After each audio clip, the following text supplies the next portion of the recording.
Qanchiliroq emasmisan?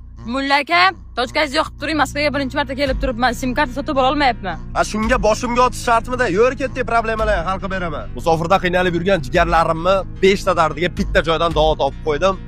Metro Kozyolnikini 6-vaqtidan chiqqanda orqamdagi торговый sentrchani 2-etajga ko'tarilamiz, ketdik.